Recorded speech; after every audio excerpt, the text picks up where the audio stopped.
Hello everyone, welcome to study capital. आज for the love of book series में हम कुछ नए राइटर्स, कुछ नए कॉन्सेप्ट्स को डिस्कस करेंगे जो आपके CUET पीजी एंट्रेंस एग्जामिनेशन के लिए बहुत इंपॉर्टेंट है।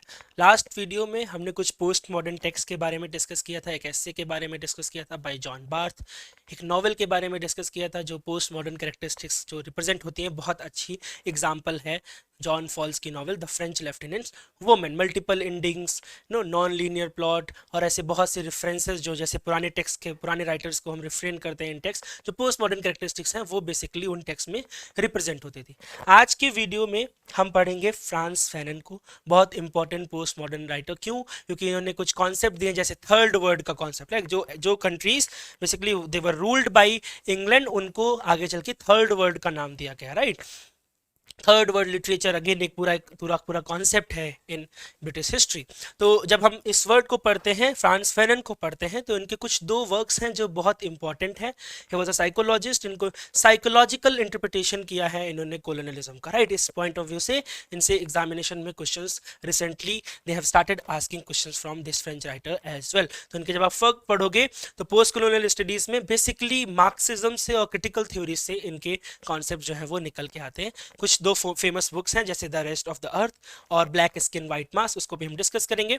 तो ये the rest of the work, जो the rest of the earth जो वर्क है वो 1961 में आया था, और जो माना जाता है कि कैसे हमको there is a role of violence, necessary role of violence by activities and conducting decolonisation struggles, right. Colonisation के बाद जब डीकोलोनाइजेशन होता है तो रोल ऑफ वायलेंस कितना इंपॉर्टेंट होता है, राइट। नेल्सन मंडेला है जिन्होंने बोला अपार्थाइड के बाद कि we should not be like them, violence का आंसर वायलेंस नहीं होता है, राइट। तो कोलोनाइजेशन जब खत्म हुआ पोस्ट कोलोनियल रेफरेंसेस में, उन्होंने बोला कि नहीं, अपार्थाइड के बाद violence should not used in that same tradition. But when Franz Fanon is talking about, he said, that it is necessary, that there is a role of violence which is necessary by activists in conducting decolonization struggle, right. तो decolonization करते समय violence का role बहुत important है। Again बिल्कुल different notion के साथ इन्होंने इस बारे में बात की है। वो साइकोलॉजिस्ट, साइकोलॉजिकल इंटरप्रिटेशन भी किया है, इसलिए ये आपके एग्जाम के पॉइंट ऑफ व्यू से बहुत इंपॉर्टेंट है, राइट। इनका एक वर्क जिसका नाम है ब्लैक स्किन वाइट मास, अगेन हेगेलियन कॉन्सेप्ट अगर आप पढ़ो तो हेगल ने तीन कॉन्सेप्ट दिए थे, thesis, antithesis and synthesis. Thesis means एक आइडिया, एंटीथेसिस मींस उसके अगेंस्ट का आइडिया, एंड देन सिंथेसिस जो दोनों को क्या करता है, मिक्स करता है। जैसे आप इस वर्क को इंटरप्रेट करो with that concept of Hegel तो आप कहोगे थेसिस क्या है कि black they wanted to behave like a white person, right. जैसे हम लोग देखते हैं कि कैसे हम वेस्टर्नाइजेशन से कितना ज्यादा इन्फ्लुएंस्ड है। If a black person he want to behave like a white person, that is a thesis, this is one concept, one idea। तो इसके अगेंस्ट एंटीथेसिस आएगा, कुछ black people who want to preserve their own nation, right. खुद की identity को, खुद के culture को वो रिप्रेजेंट करना चाहते हैं। तो ये आइडिया इज एंटीथेसिस, थेसिस और उसका opposite antithesis. And then comes a concept which is known as synthesis, जो हम हेगल के कॉन्सेप्ट में पढ़ते हैं, जो हम देखते भी हैं कि कुछ लोग हैं जो we are actually hybrid in our in our tone. अगर हम देखते हैं होमी के भाभा ने टर्म दिया हाइब्रिडिटी का, that we are not true Indians, we are hybrid in nature, right. Westernisation का इन्फ्लुएंस है, वेस्टर्न कल्चर का इन्फ्लुएंस है। तो ये टाइटल भी आपको वही सजेशन दे रहा है, that black skin but white masks. तो it shows the society in general of of that time कि कैसे people are black but they are wearing white mask. It's a book that is coming in 1952 by Franz Fanon, जहाँ पे उन्होंने अपने खुद के experiences by presenting a historical critic of effect of racism and dehumanization he actually faced, right। जब racism के effect और dehumanization के effects के बारे में वो बात कर रहे थे, उस टाइम में जो उनके खुद के experiences थे, उसको उन्होंने black skin white mask में जो है represent किया है। बहुत important text है all together कि कैसे colonization का human psyche के ऊपर इम्पैक्ट पड़ता है, right. Impact of colonisation on human psyche, black skin white masks, coming in 1952, important year. They have asked the year of the publication of black skin white masks in one of the examinations. Okay, then another work that he wrote is the rest of the earth. अगर आप 2020 का JNU का entrance examination उठा के देखोगे तो उसमें last question पूछा था कि इस वर्क का प्रीफेस किसने लिखा है। Jean Paul Sartre, very famous existentialist writer, उन्होंने the rest of the earth का जो है प्रीफेस लिखा था, राइट। अब ये वर्क क्या है, इस ये भी फ्रांस फैनन के द्वारा क्या लिखा वर्क है, जहाँ पे ऑथर क्या करते हैं, साइकोलॉजिकल और साइकेट्रिक एनालिसिस करते हैं डीह्यूमनाइजिंग इफेक्ट ऑफ कोलोनाइजेशन का, राइट। कोलोनाइजेशन का डीह्यूमनाइजिंग इफेक्ट जो है वो आप सारे लोगों को पता है कि कैसे ह्यूमन डीह्यूमनाइजेशन किया गया थ्रू कोलोनाइजेशन, तो उसका इम्पैक्ट साइकी पे क्या होता है। He was a psychiatrist, right. तो साइकिक पे, ह्यूमन साइकी के ऊपर कोलोनाइजेशन का क्या इम्पैक्ट पड़ा, वही काम सेम थीम के साथ इन्होंने the wretched of the earth के अंदर रिप्रेजेंट किया, right. Upon individual and upon nation as well, right, कि नेशन के ऊपर क्या साइकिक इफेक्ट पड़ता है कोलोनाइजेशन का। He discusses the broader social, cultural and also political implications of establishing a social movement for the decolonization of a person and of a people, person, individual and also nation in general, कैसे establish किया जाता है, political implications के बारे में इन्होंने इस term के बारे में बात की। जो टाइटल है, it's coming from the international age, जो कि ओपनिंग लिरिक है, फ्रेंच लैंग्वेज टाइटल है, राइट। एंड इसका प्रीफेस किसने लिखा है, इसका प्रीफेस लिखा है जीन पॉल सार्त्रे ने। ये एक बार आपके एग्जामिनेशन में क्वेश्चन पूछा जा चुका है, राइट। तो third word, the rest of the earth and also black skin white marks, ये बहुत इंपॉर्टेंट वर्क्स हैं बाई फ्रांस फैनन, ठीक है। उसके बाद जो हम डिस्कस करेंगे एक लिटरेरी टर्म को, एक फ्रेज को, जिसका नाम है पर्सनल इज पॉलिटिकल। अगर आपने वेव्स के बारे में पढ़ा है तो आपको पता होगा कि हम फेमिनिज्म को पढ़ते हैं तो 3 वेव्स के थ्रू पढ़ते हैं, राइट। अगर मूवमेंट के तरीके से फेमिनिज्म को पढ़ते हैं, फर्स्ट वेव फेमिनिज्म आया जहाँ पे writers they were talking about the role of education, जिसको सफ्रेज मूवमेंट बोलते हैं, राइट टू वोट के बारे में वो फेमिनिस्ट राइटर्स ने बात की। कई सारे मूवमेंट्स हुए, 1920 में जो है एट द 1920 में उनको राइट टू वोट दे दिया गया। 1897 में न्यूजीलैंड में पहली बार, 1970 में यूके में एंड देन अपेरेंटली 1920 में अमेरिका में राइट टू वोट दे दिया जाता है, जहाँ से जो आपका फर्स्ट वेव फेमिनिज्म है वो एंड हो जाता है, राइट। तो they were not talking about dehumanizing effect of patriarchy and all those things. They were only talking about right to education, right to vote and all those kind of things in first wave feminism, and that is one of the reasons they have to start second wave feminism as well. Second wave feminism में 2 branches आई, एक radical और एक liberal. Liberal वाले उन्होंने क्या किया, first wave की approach को एक्सटेंड कर दिया कि इस केवल राइट टू वोट से नहीं हो रहा है, हमको राइट टू एजुकेशन दिए, कुछ रोल दिए गए, but again they were very confined. अगर आप पढ़ोगे फर्स्ट वेव के बाद तो आप इम्पैक्ट देखोगे कि इनको एजुकेशन में इंपॉर्टेंस मिली, बट अगेन होम साइंस जैसे सब्जेक्ट्स वुमेन को पढ़ाना फीमेल के लिए इंट्रोड्यूस हो गए। तो एक तरीके से फिर से वही सेम चीज उनको देखने को मिली और इसी वजह से सेकेंड वेव को इंट्रोड्यूस किया गया। पहले वेव में they were talking about discrimination, in second wave they were talking about oppression, right. तो अगेन आप देखोगे कैसे अप्रोच में चेंज होता है। पहले वो जब रेडिकल फेमिनिज्म पढ़ोगे आप सेकेंड वेव में, तो then they actually started talking about patriarchal domination, right. Patriarchy को कैसे थ्रो करना है, कैसे इसके बारे में बात करना है, सेकेंड वेव फेमिनिज्म में वो सारी चीजें क्या होती हैं वो सामने आती हैं। बिटी fried and very famous writer, she wrote a work जहाँ पे उन्होंने पब्लिक प्राइवेट के बारे में बात की, रोल ऑफ वुमेन के बारे में बात की, राइट। क्या बात की कि जो वुमेन है they were confined to roles only, right. Women is not उनकी आइडेंटिटी को हम एज एन इंडिविजुअल नहीं ट्रीट करते हैं, बल्कि उनकी रिलेटिव रिलेशन के बारे में बात करते हैं, जैसे female as a wife she is related to her husband, as a daughter she is related to her father.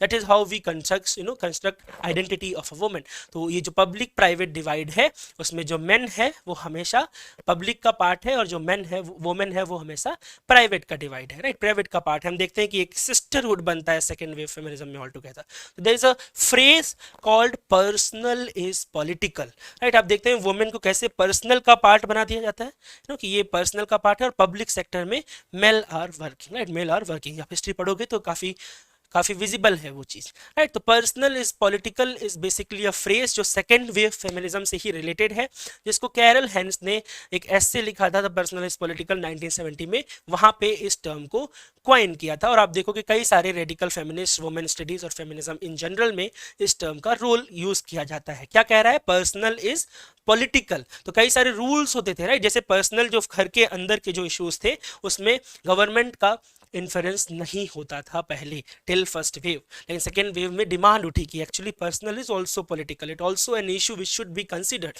तो जो आइडिया था that women being unhappy in their roles as हाउस वाइफ्स and mothers in homes was seen as a private issue before, right. तो इसका consideration नहीं था कि वुमेन जो है वो घर के अंदर हाउस वाइफ के रोल में, मदर के रोल में डॉटर के रूल में they are not happy, but it was all a part of private space before that.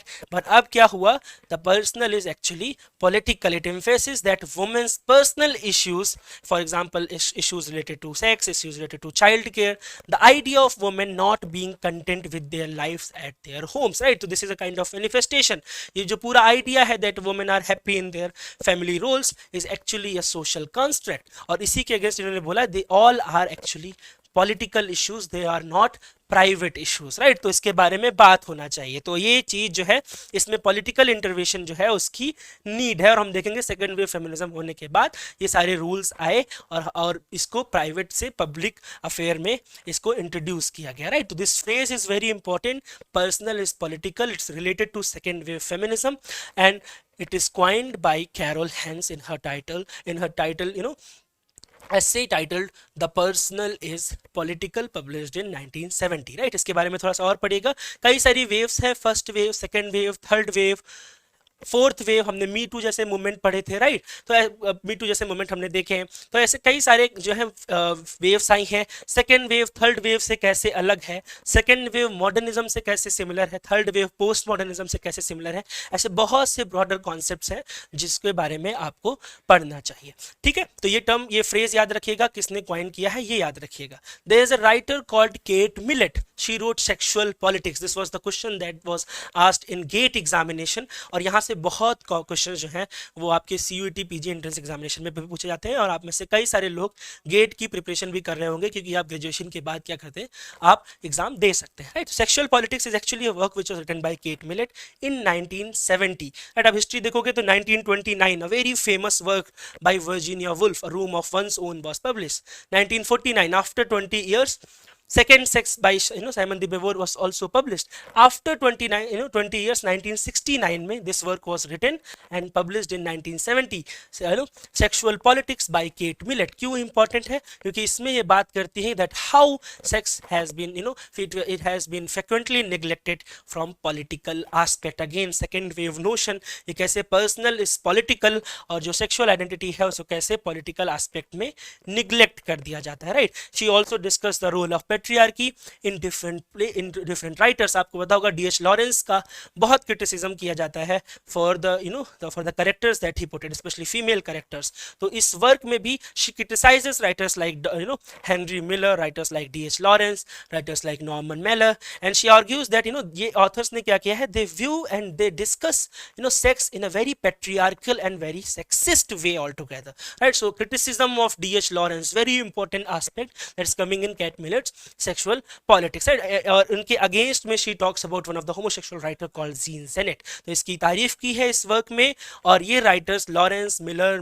Norman Mailer जैसे राइटर्स को हाईली क्रिटिसाइज किया है. इसके अलावा इन्होंने सिगमंड फ्राइड की थ्योरीज के बारे में बात की है कि कैसे इनका भी क्रिटिसिज्म किया है. George Meredith, John Ruskin, John Stuart Mill आपको पता होगा ऑन लिबर्टी लिखा है, राइट. पहली बार इंग्लैंड के जो है पार्लियामेंट के अंदर इन्होंने राइट टू वोट के लिए वुमेन के लिए बात की थी. इनकी जो फीमेल है, इनकी जो बेसिकली फीमेल काउंटर पार्ट है, जो इनकी वाइफ है, she was a activist, right. और उसी से इंस्पायर होकर इन्होंने ये काम किया था. हालांकि वो एक्ट जो है वो पास नहीं किया गया था इनके टाइम पे. तो ये भी बहुत इंपॉर्टेंट फेमिनिस्ट राइटर है.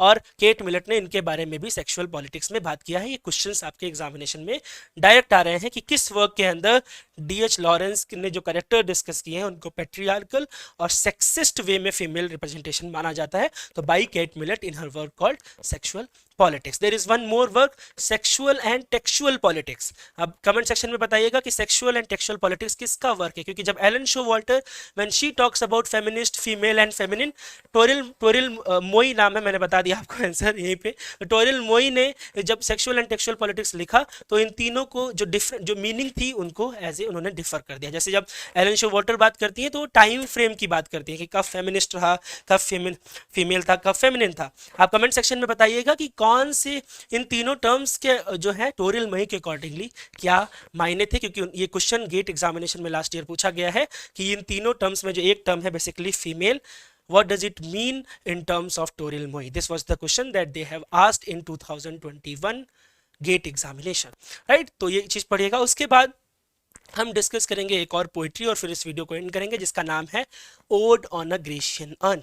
अर्न का रिप्रेजेंटेशन पोइट्री के अंदर, थ्योरी के अंदर हमने बहुत पढ़ा है, राइट, बहुत सारी रेफरेंसेस आपने देखे होंगे। तो ये जॉन कीट्स का पोएम है, काफ़ी फेमस पोएम है, एक 1819 में जो है वो जॉन कीट्स का सबसे इंपॉर्टेंट ईयर बोला जाता है, क्योंकि बहुत सारे ओड जो है वो जॉन कीट्स ने पब्लिश किए, जैसे ode on indolence, ode on melancholy, ode to nightingale which is very famous, right, and ode to Psyche. ये सारे ही ग्रेट ओड्स माने जाते हैं ऑफ 1819। इस साल सारे ही सोनेट्स जो है वो ओड जो है वो पब्लिश हुए थे। वैसे ही ऐसे है पोएम है odd on a Grecian earn. क्यों इंपॉर्टेंट है? काफी फेमस लाइन है, राइट। अगर आपने पढ़ा होगा कि beauty is truth, truth is beauty, that is all we know and that is all we need to know, right. और beauty is truth, truth is beauty, that is all we need know on earth and that is all we need to know. ये काफी famous line है जो यहीं से आ रही है। Examination में कई बार पूछा गया है कि ये लाइन कौन कौन से ओड का पार्ट है। जब आप सोनेट को पढ़ोगे तो बेसिकली ओड को पढ़ोगे तो बेसिकली 5 स्टेंजर्स हैं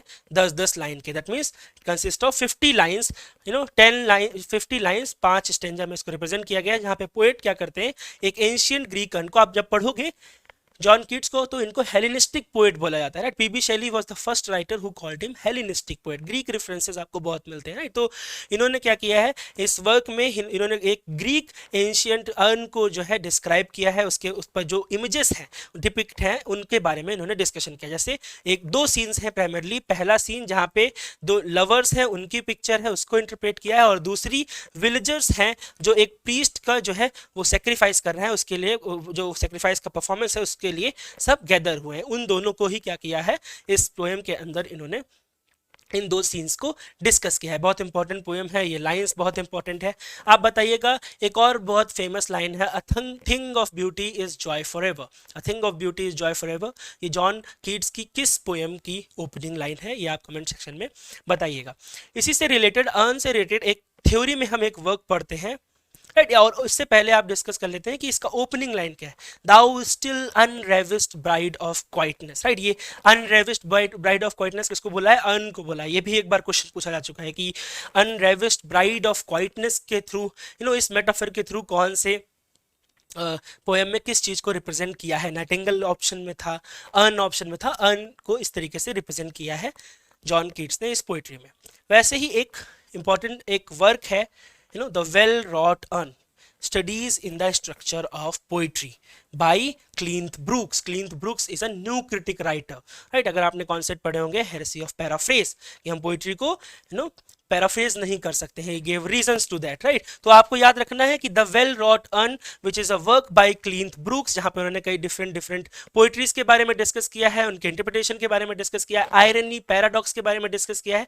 ये वर्क जो है इसका जो टाइटल है ये कहाँ से आ रहा है, क्योंकि बहुत कंफ्यूजिंग है, क्योंकि आप जैसे ही याद करेंगे ओड ऑन ग्रेशियन अर्न आपको लगेगा कि ये टाइटल वहां से आ रहा है, but in reality John Donne wrote a poem called canonization. If you remember the first line of canonization, right, hold your tongue and let me love, this is the opening line of canonization. और वहीं पे एक लाइन है, we will build in sonnets pretty rooms as well as well wrought urn becomes the greatest asset, और यहाँ से इस टाइटल को लिया गया है। तो जॉन डन की जो पोएम है कैनोनाइजेशन, वहाँ से well wrought urn title Cleanth Brooks की नॉवेल का, क्लींथ बुक्स के वर्क का आ रहा है, जहाँ पे उन्होंने पैराडॉक्स, आयरनी जैसे टर्म्स को डिस्कस किया है।